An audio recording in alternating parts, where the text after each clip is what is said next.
Hello and a very warm welcome everyone on the curious Nikki channel. Start करते हैं आज के the Hindu की कंप्लीट एनालिसिस को। आज है 26 दिसंबर और डे है मंडे।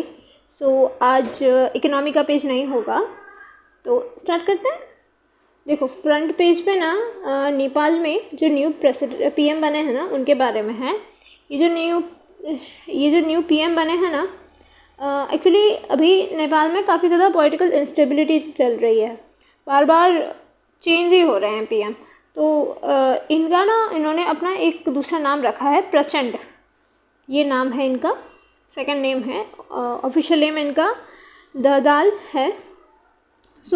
इनका ये न्यू पीएम बने हैं इसलिए इम्पोर्टेंट है। और यही नरेंद्र मोदी ने कहा कि हमारी रिलेशन जो है वो काफ़ी यूनिक है नेपाल के साथ, डीप कल्चरल कनेक्शन है हमारे बीच में और पीपल टू पीपल टाइज हैं हमारे, और हम एक साथ वर्क करेंगे, अपनी फ्रेंडशिप को और स्ट्रेंथन करेंगे।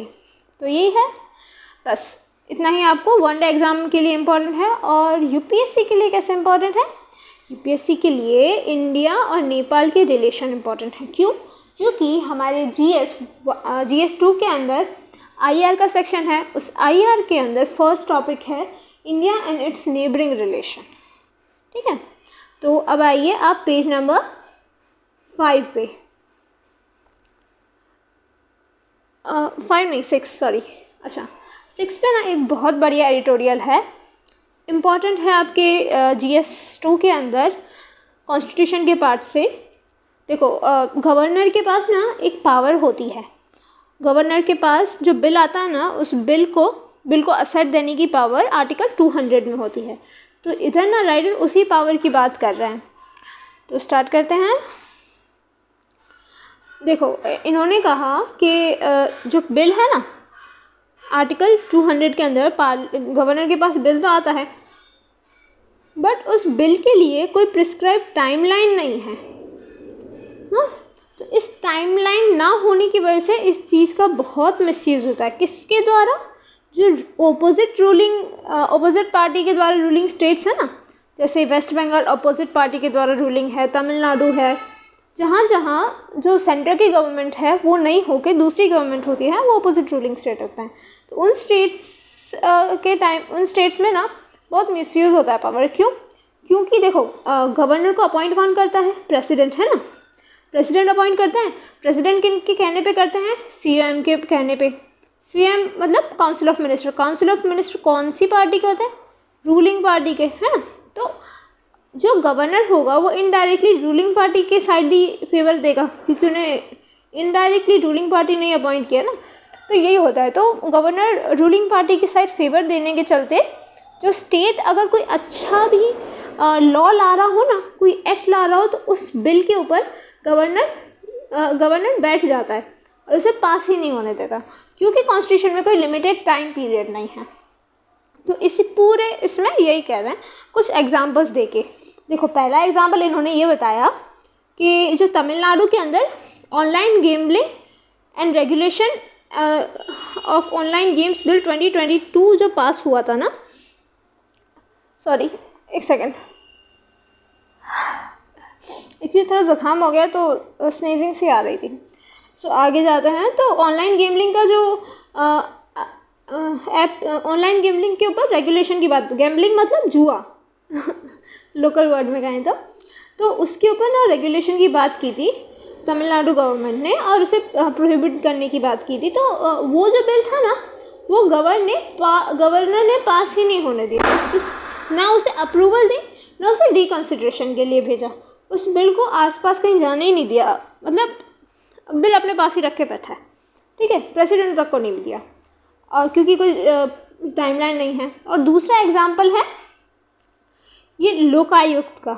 लोकायुक्त होता ना, उसके लिए एक अमेंडमेंट बिल लाई थी केरला गवर्नमेंट। सो ये भी उन्होंने पास नहीं होने दिया, 2022 में ही लाई थी और ये भी पास नहीं होने दिया। ऐसे तो तमिलनाडु के अंदर ही अकेले 20 बिल्स हैं जो गवर्नर ने पास ही नहीं होने दिए। गवर्नर बस उस बिल के ऊपर बैठ गया और वो पता नहीं कितने टाइम तक बैठ रहेगा, कोई आइडिया नहीं, क्योंकि कॉन्स्टिट्यूशन में कोई प्रिस्क्राइब टाइमलाइन ही नहीं है। तो इसी के बारे में राइटर मेंशन करते हैं और कह रहे हैं कि कितने टाइम तक गवर्नर बैठ सकता है, क्या ये टाइम एंडलेस है? अब इसके ऊपर कॉन्स्टिट्यूशन जब बना था तब कॉन्स्टिट्यूशन मेकर ने कुछ नहीं कहा था। श्रीबन लाल सक्सेना उन्होंने कहा था कि जो नो टाइमलाइन है ना प्रिस्क्राइब की है गवर्नर के लिए, ये सही नहीं है, बहुत हाईलाइट हो रही है, बट कुछ हुआ नहीं उस टाइम। और सुप्रीम कोर्ट ने Purushottam versus state of Kerala case 1962 में ये कहा कि कॉन्स्टिट्यूशन ने तो कोई लिमिट इम्पोज की नहीं है गवर्नर के ऊपर बिल को एक्सेप्ट देने के लिए, और तो ये क्वेश्चन हम कैसे सॉल्व कर सकते हैं, क्योंकि कोर्ट का काम तो ये है ना, जो कॉन्स्टिट्यूशन में लिखा है उसे फॉलो करो। कोर्ट क्या है, कॉन्स्टिट्यूशन का रखवाला है ना, संविधान का रखवाला कहता है ना कोर्ट को। तो कोर्ट कह रहा है कि कॉन्स्टिट्यूशन में लिखा ही नहीं है तो हम क्या कर सकते हैं। आगे कोर्ट ने ये भी कहा कि हाँ, गवर्नर को ना लेजिस्लेचर को थोड़ी इज्जत देनी चाहिए, और अगर वो कोई अच्छा लॉ ला रहे हैं तो संविधान की हार्मोनी रख के, लेजिस्लेचर की हार्मोनी रख के आपको उसे पास करना चाहिए, ऐसा कोर्ट ने ये भी कहा। बट कॉन्स्टिट्यूशन में नहीं है तो क्या कर सकते हैं ना। फिर आगे जाते हैं तो कोर्ट ने ये भी कहा कि ये ना फेडरलिज्म होता है ना, उस पर अटैक है।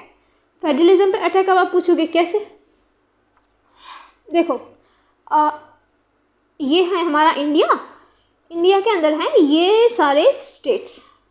अब सेंटर में जो गवर्नमेंट रूल कर रही है वो इन 4 स्टेट में रूल कर रही है, इन 2 में ओपोजिशन की रूल कर रही है। तो अगर ये कोई अच्छा बिल लाए, कोई अच्छा एक्ट लाए, पीपल की हेल्प में लाए, लोगों के यूज़ के लिए लाए, बट सेंटर नहीं चाहती कि स्टेट की कोई अच्छी स्कीम लोगों तक पहुंचे और लोग उन्हें वोट करें, तो सेंटर क्या करती है, वो स्कीम को गवर्नर से कह के उसे पास ही नहीं होने देती।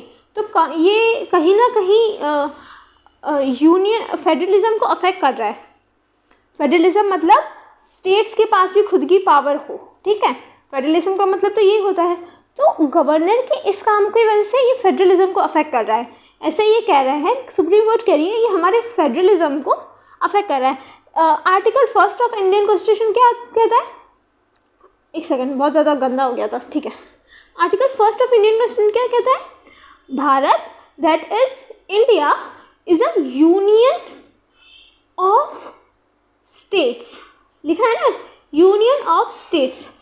अब इसका मतलब तो ये हुआ ना तो कंप्लीट यूनियन है ना तो कंप्लीट फेडरल है, पर जितने % भी हम फेडरल है ना उतनी तो फेडरलिज्म मेंटेन रखो। स्टेट के पास ये पावर है ना लॉ बनाने की। तो सुप्रीम कोर्ट यही कह रही है कि आपकी ये कामों की वजह से ना ये फेडरलिज्म पे अफेक्ट हो रहा है, आप फेडरलिज्म को अटैक कर रहे हो फेडरलिज्म पे। आगे बात करें तो गवर्नर क्या करता है, गवर्नर के पास बिल आता है, गवर्नर को नहीं अच्छा लगा तो प्रेसिडेंट को भेज देंगे। बट कई बिल्स तो ऐसे होते हैं जिनमें प्रेसिडेंट को भेजने के बाद प्रेसिडेंट भी कोई रिप्लाई नहीं देते। जैसे नीट के ऊपर जो तमिलनाडु ने कहा था कि हमें नीट नहीं चाहिए, हम अपनी स्टेट की अलग एग्ज़ाम बनाएंगे। तो तमिलनाडु के इस क्वेश्चन को ना अभी तक कब दिया था, 2022 में दिया था, और अभी तक इस पर कोई रिप्लाई नहीं आया है, ठीक है। तो इसी के बारे में कह रहे हैं। आगे इसमें रिफॉर्म चाहिए। तो जेविन रेड्डी कमेटी जो बनाई गई थी उसने भी कहा कि हाँ, आगे अगर बात करें तो वाजपेयी जी ने एक कमेटी बनवाई और उस कमेटी ने क्या कहा कि हाँ, गवर्नर को मैक्सिमम 6 मंथ्स तक की लिमिट देनी चाहिए, 6 मंथ के अंदर अंदर आप उस बिल को पास करो, ऐसा कहा। फिर आगे सरकारी कमीशन ने भी कहा कि ये सही नहीं है। बाद में अगर राइटर के पॉइंट ऑफ व्यू से कहें तो राइटर कह रहे हैं कि गलत है, ठीक है। रीज़नेबल टाइम दो, आप रीज़नेबल टाइम दो और उस टाइम में आप पास करो उस बिल को। और आगे बात करें तो Meghchand Singh versus honourable speaker case जो मणिपुर लेजिस्लेचर में था उसके बारे में बात कर रहे हैं। तो सुप्रीम कोर्ट ने कहा कि जो एंटी डिफ्लेक्शन होता है ना, एंटी डिफ्लेक्शन मतलब दल बदलना, कई पॉलिटिकल कई MLA क्या करते हैं, जैसे वो पार्टी A में थे, पार्टी A चल रही है अभी 60% की मेजोरिटी से, ठीक है। 10 इस पार्टी में से लोग गए, 10 नहीं 11 ले लो, 11 लोग इस पार्टी में से गए और पार्टी B में चले गए, ठीक है। इन लोगों ने डिफ्लेक्शन किया तो ये पार्टी चली गई, इस पार्टी के पास कॉन्फिडेंस नहीं रखा तो इस पार्टी को गिरा सकते हैं। बट पार्टी इस MLA को हमने MP को हमने क्या सोच के वोट किया था, क्योंकि ये इस आइडियोलॉजी से बिलोंग करते थे। आप क्यों किसी पर्सन को वोट दोगे, इसीलिए ना क्योंकि उसकी आइडियोलॉजी ये है। बट अगर इसने दल बदला, इसका मतलब तो ये है ना उसने अपनी आइडियोलॉजी ही चेंज कर ली। मतलब हम सारे लोगों का जो फेथ था उस पर वो उसने चेंज कर दिया, हमारा फेथ उसने डुबा दिया ना। तो इसीलिए एंटी डिफ्लेक्शन लॉ लाया गया। तो स्पीकर ने ये कहा कि कोई भी जो पॉलिटिकल लीडर है वो MLA है वो एंटी डिफ्लेक्शन लॉ में है, तो आपको टाइम 3 महीने का देते हैं, उसके अंदर अंदर स्पीकर को उसे निकालना होगा। ठीक है, स्पीकर क्यों निकालेगा, स्पीकर ही इन्हें निकालता है, इन्हें अपॉइंट करता है। ठीक है, MLA को और MP को। आगे बात करें तो यही कहा कि देखो अगर आप रीजनेबल टाइम नहीं दे रहे हो ना, तो ना ये क्या होगा, कॉन्स्टिट्यूशन का साइलेंस होना है। हाँ, और कॉन्स्टिट्यूशन का साइलेंस होना इनकॉन्स्टिट्यूशनल है, यही राइटर ने लिखा और यही हमारे एडिटोरियल की थीम है। Constitutional silence is equal to constitutional inaction. ये एक एडवोकेट हैं सुप्रीम कोर्ट ने, उन्होंने लिखा है ये। अच्छा, ये जो एडिटोरियल है ना, ये है फूड ग्रेन के ऊपर, जो अभी मैंने कहा था डिस्ट्रीब्यूशन ऑफ फूड ग्रेन वाली बात, 2 दिन पहले शायद मैंने शायद सैटरडे को लिया था ये। और फिर इन दोनों के बारे में थोड़ा देख लें। ये फॉरेस्ट राइट्स के बारे में है कि कैसे आप फॉरेस्ट के लोगों की हेल्प से आप फॉरेस्ट के राइट को अचीव कर सकते हो, और लोगों को कंजर्व करो, फॉरेस्ट कंजर्व होगा। फिर ये ऑनलाइन गैम्बलिंग के ऊपर है कि ऑनलाइन गैम्बलिंग कैसे कितना अफेक्ट करती है। अराउंड कुछ नंबर भी दिए हैं, इतने लोगों ने अराउंड पता नहीं कितने नंबर इसमें लिखे हैं, इतने लोगों ने सुसाइड किया ऑनलाइन गैम्बलिंग की वजह से तमिलनाडु के अंदर। तो इसी के बारे में है। फिर आगे जाएं तो एक सेकंड, हमने ऊपर से लिया था ना, अब जाइए पेज नंबर 8 पे। ओके, ये है ओमिक्रॉन के बारे में। सो ओमिक्रॉन के क्या क्या सबलाइन्स हैं उसके बारे में देखते हैं। देखो, 0 कोविड पॉलिसी थी, है ना, उसके अंदर क्या क्या किया, क्वारंटाइन, लॉकडाउन वगैरह ये सब किए। बट अब चाइना में फिर से कोविड की क्राइसिस आ गई है। अब ये कौन सा है, देखो 2021 में चला डेल्टा, ठीक है, उसके बाद 2022 में चला ओमिक्रॉन। अब इसी ओमिक्रॉन की 14 जो वेराइटीज़ है ना डिफरेंट टाइप की, वो चाइना में मिली। ठीक है, उनमें से BA.5.2 है, BQ.1.1 है, BF.7 है, BF.5 है, BA.2.1.7.5 है। ये सारी हैं जो लीनेज हैं ZBB की। ठीक, तो इसी के बारे में कौन सी लीनेज थी ये वो, तो इसी के बारे में है। एक मिनट, हम ना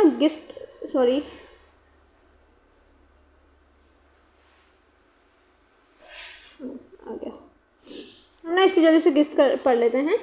देखो, कोविड-19 चाइना में क्यों फैला, क्योंकि चाइना ने ना बहुत एब्रप्टली, बहुत सडनली ये कोविड के ये 0 कोविड पॉलिसी हटा दी और फिर लगा दी। तो इस वजह से और जो काफ़ी सारी कंट्रीज़ हैं इनकी सेम सिचुएशन होने वाली है चाइना जैसी।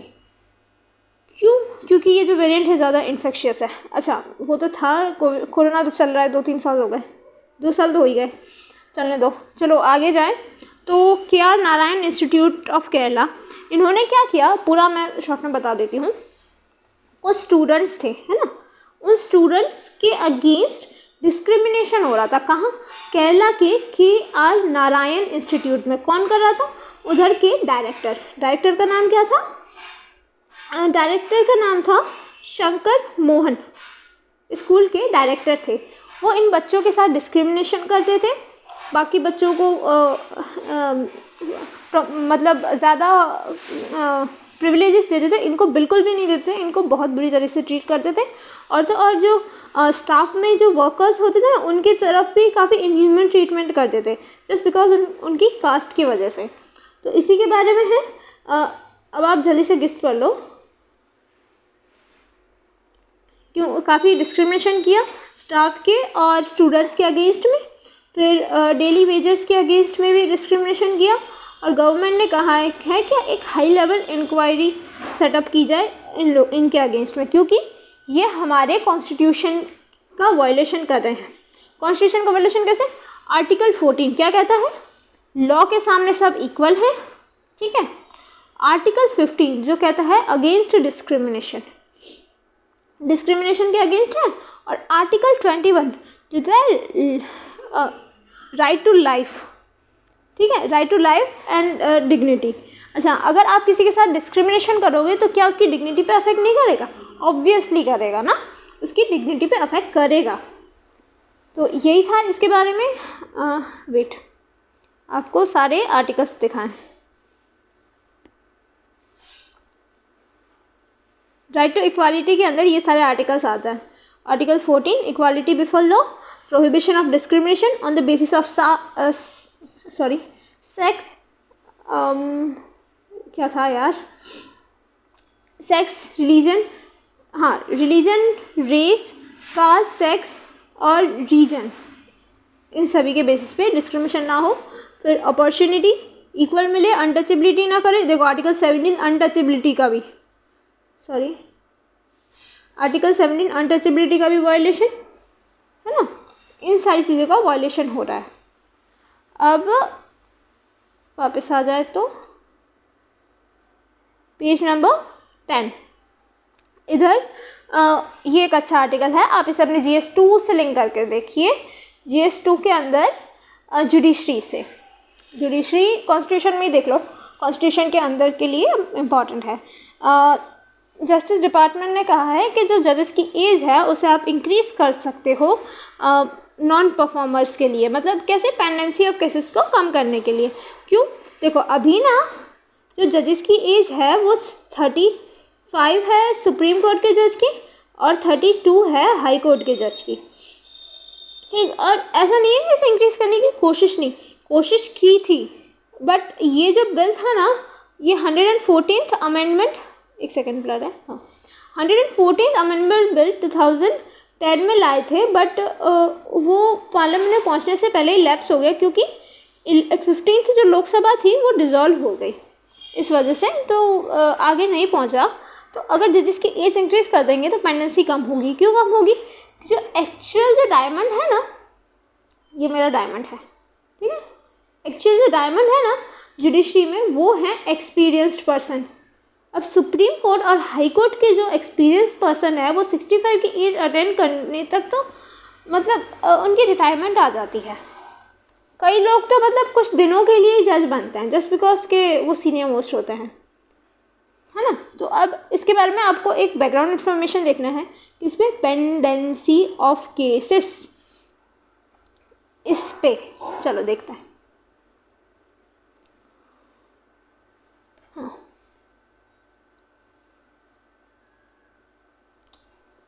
एक सेकेंड लोड हो रहा है, हाँ हो गया।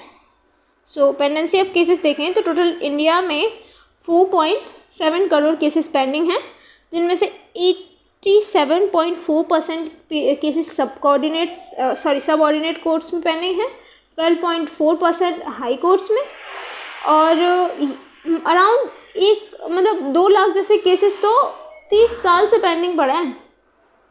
तो देखो अब इसके पीछे का रीज़न क्या है। पहला तो रीज़न शॉर्टेज ऑफ जज टू पॉपुलेशन रेशियो बहुत कम है, ठीक। उसके बाद है इंफ्रास्ट्रक्चर भी काफ़ी वीक है सबऑर्डिनेट कोर्ट्स में।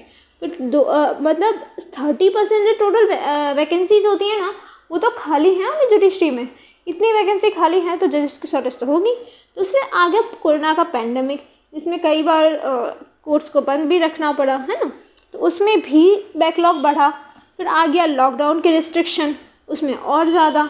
तो ये सारे इश्यूज़ हैं। अब बात करें इसे कॉन्स्टिट्यूशन में क्या प्रोविज़न है जजेस को अपॉइंट करने की। तो पहला है आर्टिकल 124 जो सुप्रीम कोर्ट के जजेस के अपॉइंटमेंट की बात करता है, और आर्टिकल 170 जो हाई कोर्ट के जजेस के अपॉइंटमेंट की बात करता है, ठीक है। अब इन जजेस की अपॉइंटमेंट किससे होती है? कोलिजियम सिस्टम से। कोलिजियम सिस्टम में पार्लियामेंट का ऑलमोस्ट ना के बराबर रोल होता है। खाली प्रेसिडेंट को सिग्नेचर करने पड़ते हैं अपने, उतना रोल। ठीक, अब कोलिशन सिस्टम में कौन कौन होता है? एक चीफ जस्टिस ऑफ इंडिया होंगे, 4 सीनियर मोस्ट जजेस होंगे। सॉरी जुकाम है। ओके, आगे जाएं तो हाई कोर्ट में भी कोलिशन सिस्टम ही यूज़ होता है, जहाँ पे एक चीफ जस्टिस ऑफ इंडिया होंगे और 4 सीनियर मोस्ट जज होंगे उस कोर्ट के। हाई कोर्ट जो सी हाई कोर्ट है, अगर गुजरात की हाई कोर्ट होगी गांधीनगर की, तो गांधीनगर के 4 जज होंगे, और अगर दिल्ली की होगी तो दिल्ली के होंगे। ठीक है, आगे जाएं तो जुडिशल जो अपॉइंटमेंट है ना, गवर्नमेंट ने जो जुडिशल अपॉइंटमेंट का रोल है ना गवर्नमेंट के, वो सही नहीं है। क्यों नहीं है? क्योंकि गवर्नमेंट कई बार ना जजेस ने जो नाम अपॉइंट किया होता है ना, उन्हें अलाउ ही नहीं करती। क्यों नहीं करती? क्योंकि कहीं ना कहीं उन कोर्ट का और उन गवर्नमेंट ऑफिसर का कोई ना कोई टक्कर या कुछ ऐसा हुआ होगा, या तो उन्हें लग रहा है कि जजेस नेपोटिज्म कर रहे हैं। नेपोटिज्म मतलब भाई भतीजावाद, ठीक है, वो कर रहे हैं। तो इस वजह से ना कहीं गवर्नमेंट भी रिस्पॉन्सिबल है जुडिशरी के अपॉइंटमेंट के लिए।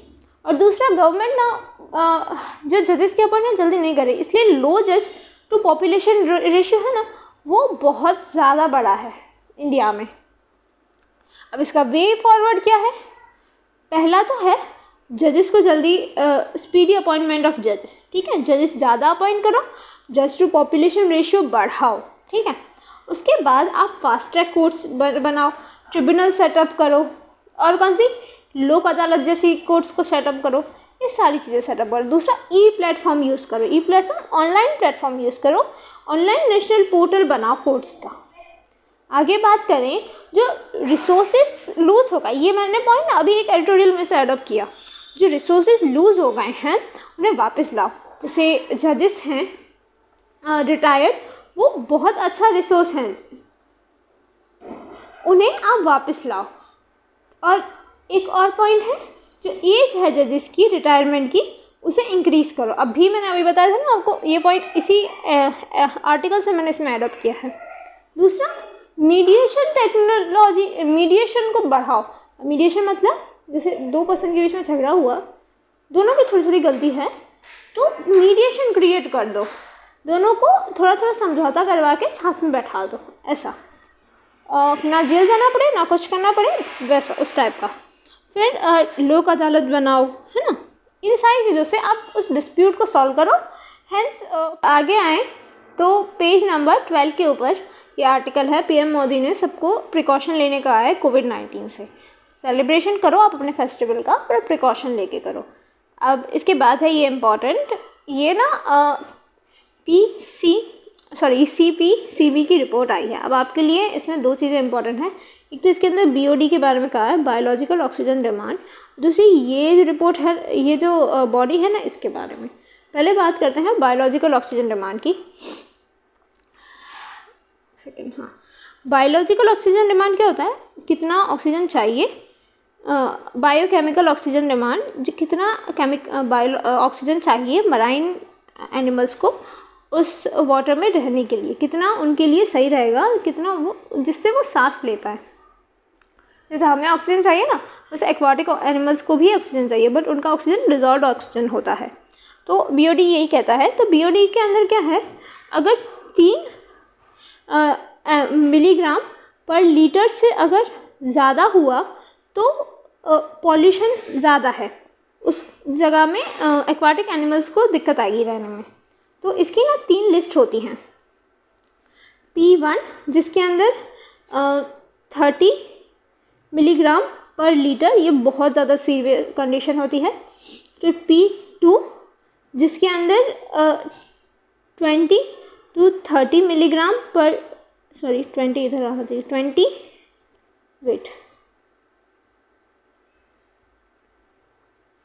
हाँ 20 to 30 मिलीग्राम पर लीटर। और P3 के अंदर क्या होता है, P3 के अंदर होती हैं, P5 में लिखा ना, चलो P5 कर देते हैं। P5 के अंदर 33 to 6 मिलीग्राम पर लीटर। और चाहिए कितना BOD के अंदर, कम हो कम हो या उतना ही हो 3 मिलीग्राम पर लीटर से। तो ये जो होती है ना, इसके बारे में बात की है कि बायोलॉजिकल ऑक्सीजन डिमांड इतनी है और ये सारी जो है ना ये सारी पॉल्यूटेड है, बट फिर भी ये सबसे ज़्यादा है, ये उससे कम है, ये उससे कम है, ऐसे 5 होती है, 1 2 3 4 5। तो इसी के बारे में बात है।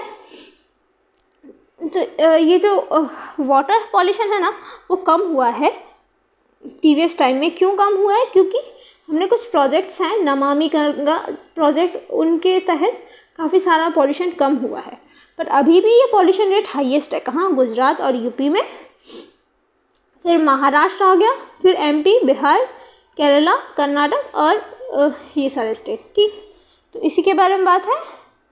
अब आपको एक बॉडी कवर करवानी है मुझे, CPCB।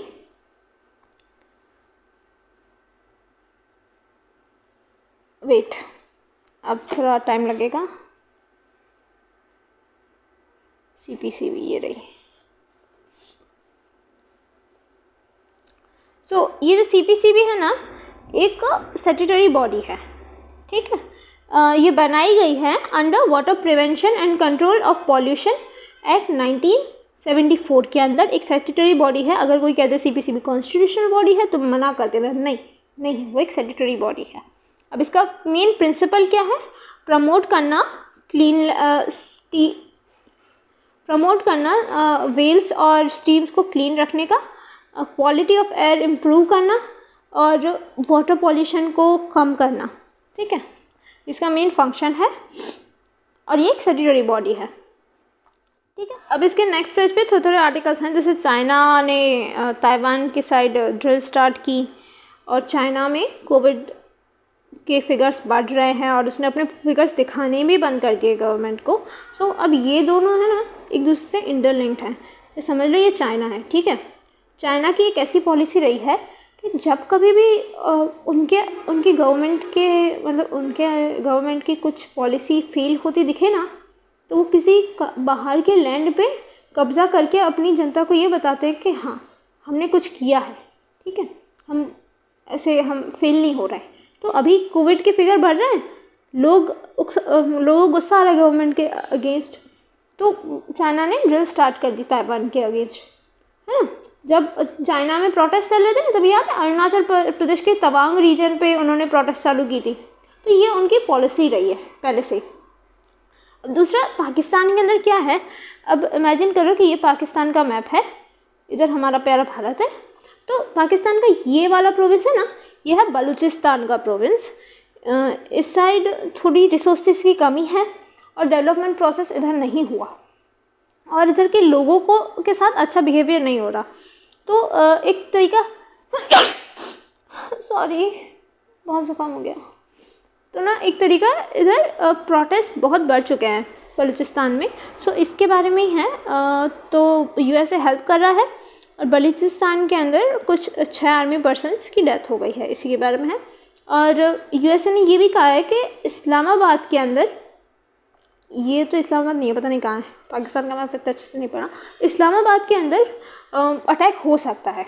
तो ये था हमारे नेबर्स के बारे में, क्या उनकी हालत है। ये था आज का पूरा एनालिसिस। इसके अंदर ये वाला आर्टिकल था, ये वाला एडिटोरियल बहुत अच्छा है, आप ना इसके नोट्स बना लेना। आपसे ना बने तो टेलीग्राम में मैसेज कर देना, मैं बना के भेज दूँगी। बहुत अच्छा है। And that's all for today's video. अच्छा लगा हो तो लाइक कर देना। Thank you.